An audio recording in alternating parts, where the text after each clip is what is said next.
Good afternoon, everybody.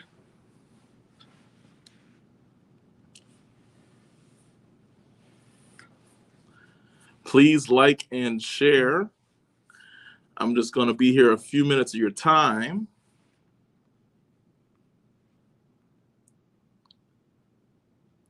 Happy Sunday.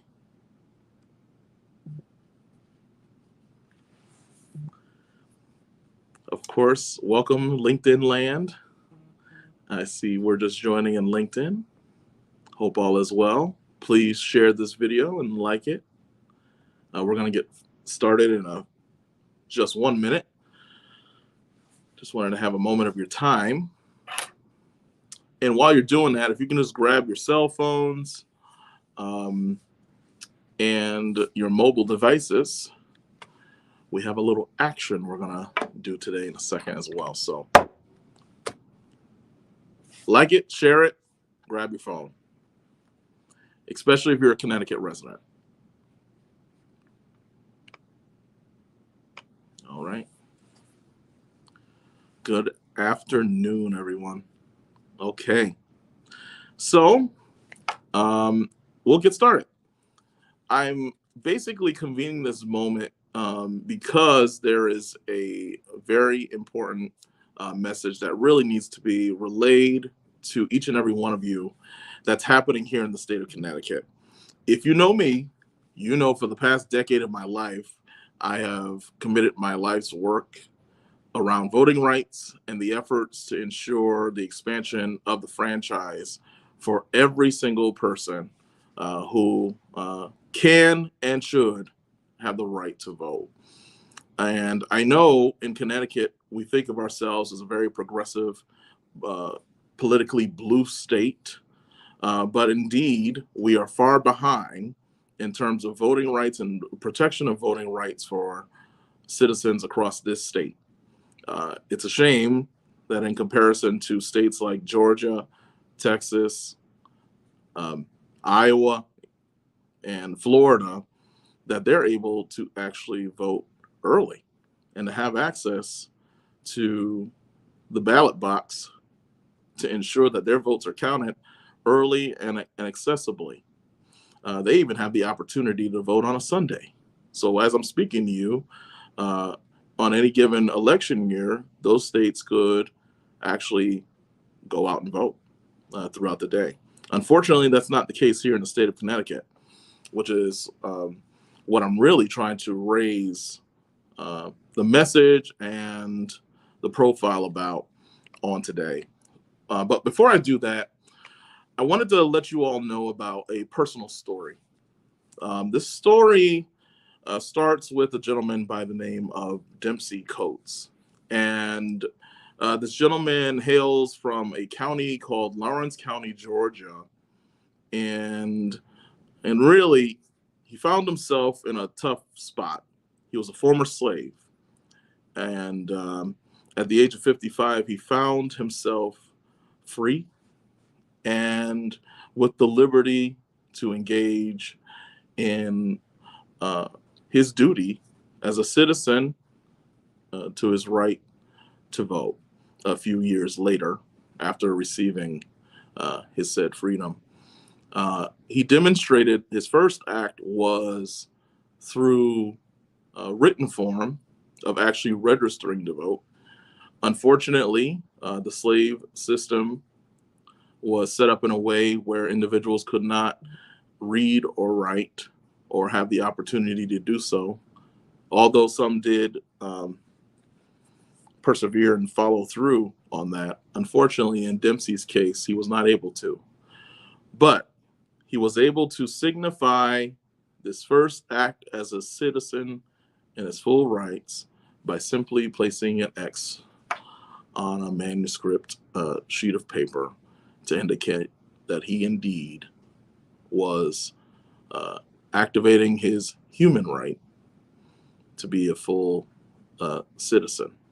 Although in the state of Georgia, there were many hurdles that were placed in his way to ensure that he, in fact, could not exercise his right to vote through intimidation tactics and a boatload of history that I won't talk about in this segment, but I'm sure you all are aware of.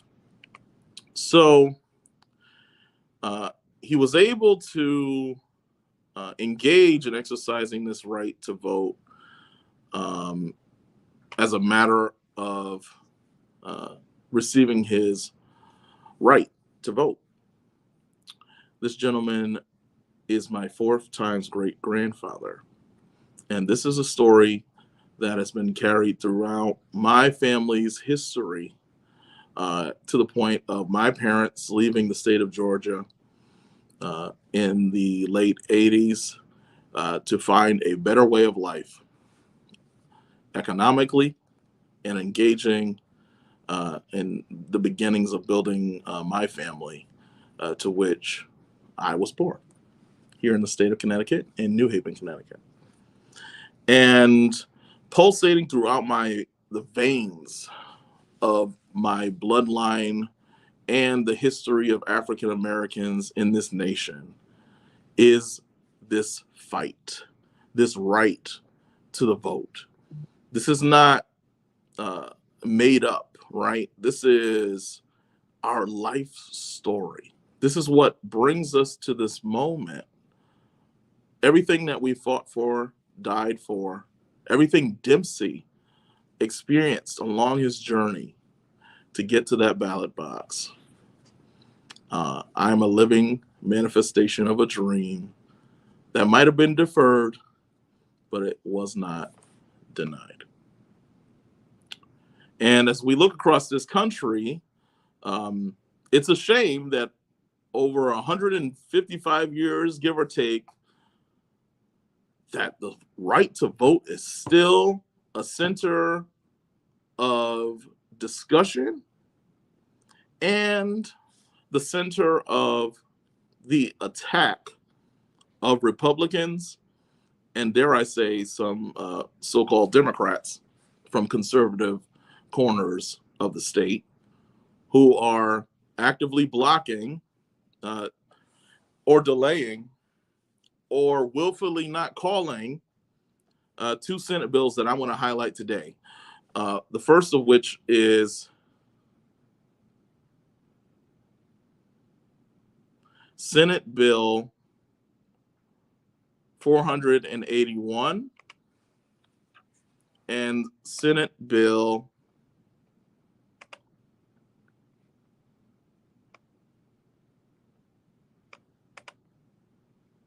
471 and Senate Bill 431. So this afternoon's discussion is centered around these 2 Senate bills that have yet to be called to the floor of the Senate. And we're going to take a brief action on this live right now to call on my senator. My particular senator is Senator Martin Looney. He is the president of the Senate, urging him to please call these 2 Senate bills to the floor. And I'll talk a little bit about what those 2 bills are in a second. But I have to highlight one more thing. Voting should not be stressful. It should not be inconvenient. And it should not be that in this modern day and time of 2022, that it's not accessible to all those that it should be. We should be ashamed of ourselves here in the state of Connecticut for allowing moments like this to drag on because we don't put enough pressure on elected officials who feel very safe in the seats that they sit in. Voting is about liberation. Where there's a lack of voting, or where there's a lack of transparency, or where there's a lack of convenience, there is a lack of liberation. Connecticut, we should be ashamed of ourselves that it's taken this long and that it's dragging on to the very last minute. Folks, the session ends at the end of this week. We don't have time to waste in terms of ensuring this right to vote and the expansion of the franchise, and most importantly, the protection and security and the safety of our right to vote. And lastly, to ensure that there are not outside countries or influences bringing their money and funding to interfere in our election system. Folks, we got to wake up. We have to wake up. We can no longer be silent about things that may have seemed to have been safe in the past. They are right at the precipice of being lost if we don't do something right now. And in the state of Connecticut, the voting right and the right to vote needs to be protected. That's one. And two, we need to ensure that there are not outside influences that keeps attacking and trying to infiltrate into our voting process. Folks, what happened in 2016 in terms of the cyber attack from Russia on our elections happened. I know it got buried in a barrage of all kinds of crazy news, but the facts were there. We have to protect our election system and right to vote. And I'm sorry if it doesn't come across to you politically correct. We don't have time for that. Liberation's on the line. The freedom of our right to act is on the line. So yes, the intensity that I come to you on this live is strong. And it's my hope that we can actually share this video out to every senator in this state, to every state representative, because they're in the building. They can cross over to the next chamber and to encourage their colleagues to pass these two Senate bills, because it's the right thing to do, and it's long overdue.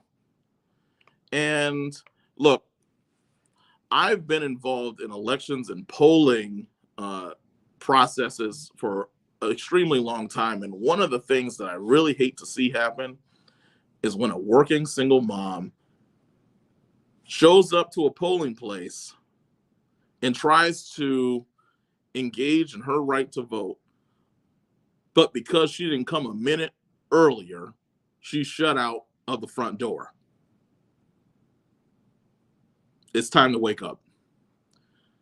I am tired that in communities of color, in particular the south side of Hamden, at the Keith Community Center maybe a year or two ago, found its polling location and door closed and locked, with no indication that the entryway was indeed the door that was closed and locked. That's a barrier, folks. That's a barrier to the right to vote. And it has to stop. 169 municipalities across this state experienced, whether it was major or slight, cyber attacks on election and primary days over the last, over maybe a year and a half ago. Foreign influences in our elections process has to stop. And we have to do something about that. So the only way to do that is this. You got to pick up your phone, call your senator, especially if you're in the state of Connecticut, and tell them that the two bills that we're talking about, Senate Bill 431 and Senate Bill 471, must be passed before this session ends. No, we're not gonna use an excuse as to why it could not be passed or should not be passed or even called, for that matter. As a citizen, you have a right to pick up that phone and make the call. Now, I'm about to shout out a partner organization that has been on the front lines of this voting rights effort to ensure that today's conversation is on the front lines, and that is Common Cause. Common Cause and a host of other organizations such as the NAACP, Voter Rights Connecticut, and my own organization, Generation Change CT, and a host of others are imploring each and every one of you who will view this video over today or the next few days throughout this week, and that's the week of the 24th of April, 2022. I need you all to do this thing, all right? So follow me. I need you to go to commoncause.org. And I'm actually going to drop a link in the chat of this live. So give me a moment. All right. So the instructions was like the post, share this to those senators and state reps that you know, and grab your mobile phone device because we're going to take this action right now before it's too late. I'm going to drop a link into the chat. And I want each and every one of you to join me in this moment. We're going to make a phone call. There it is. All right, we're going to make a phone call. And hopefully that link shows up in all the platforms that we're going live in. Give me 1 second so I can ensure that that happens.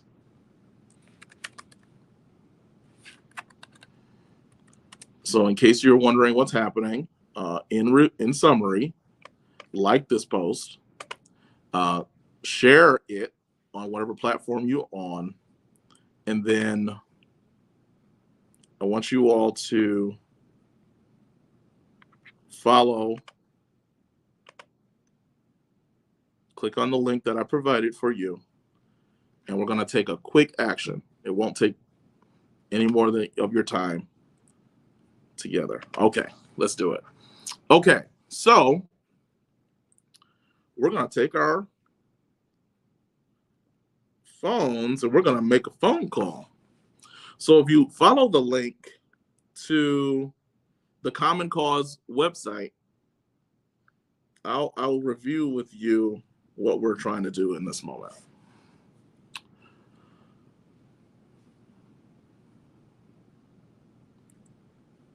All right.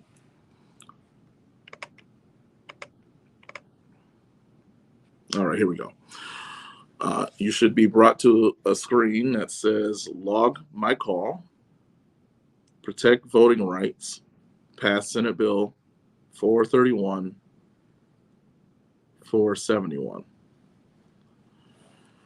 When you get to that page on act.commoncause.org, act.commoncause.org, you should see that screen, log my call. So I'm going to actually add my name in to the form. All right. And you should, if you didn't share it yet, go ahead and share this video because we need as many calls to go in right now. The legislative session is ending this week. And if these two bills do not get called, heard, or passed, we're going to be in big trouble, folks. Like the right to vote is on the line in this moment. And if you're watching this video, you have to join me in making this call. So come on, let's do this together. I'm going to put in my email address.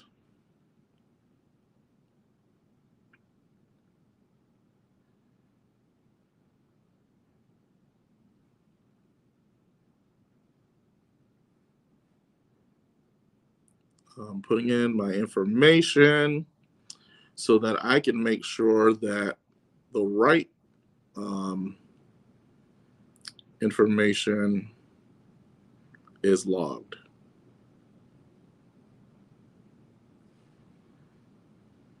All right. So when you go to this website, your state senator's number should show up. I'm going to call my state senator, who's Senator Martin Looney, right now. So let's do it.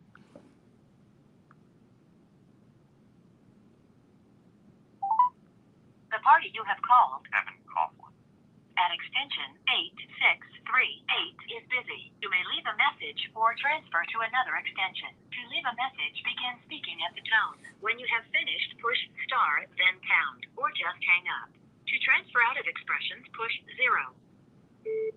Good afternoon. This is Alderman Alder Brackeen Jr. from the City of New Haven, calling from City of New Haven to ask that you please pass Senate Bill 431 that will ban foreign spending on the state ballot measures, as well as Senate Bill 471 to enact Connecticut Voting Rights that will provide Black and brown voters the additional protections against suppression. Thank you so much. Looking forward to hearing back from you, but please call this and pass this vote. Thank you. Easy as that. There's a script that you can follow. Again, go to act.commoncause.org, follow the script, and take that action. Yes, this was serious. This was important. And I thank you so much for sharing, liking, and passing the word. This has to happen. Voting rights is on the line, and you can actually be a part of changing the nature of this conversation. And look, change doesn't just happen because we can, we're speaking words or I'm sharing this video. It happens because we pick up our phones, we make a call, you call the politicians, hold them accountable to what you expect and how you expect them to represent you at the State House. It's vitally important. There are many issues that are on the table, but voting rights is a basic right, basic human right, and we simply need to ensure that your voices are heard and that the voices of the disenfranchised and working class communities are elevated. Look, we work too hard and we've come too far to turn around at this point. I believe hope is a lot closer to our goal than we realize, but we have to do our part and we have to do it together. So please go to act.commoncause.org. Please find the action to pass Senate Bill 431 and Senate Bill 471 to address the Voting Rights Act. And again, share this video, like this video, and please follow us for the future because there's a lot of work that we have to get done. But I'm telling you, this is probably one of the most important things that you can do on this beautiful Sunday afternoon. And it is my hope that you enjoy it after you make the call. So make the call and ensure that your friends and family do as well, in particular residents here in the state of Connecticut. So with that being said, look, we're going to keep pushing forward in this people power movement. And I'm asking that you please help us get to our goal to ensure that we have hope for a better tomorrow. All right, folks, have a good one.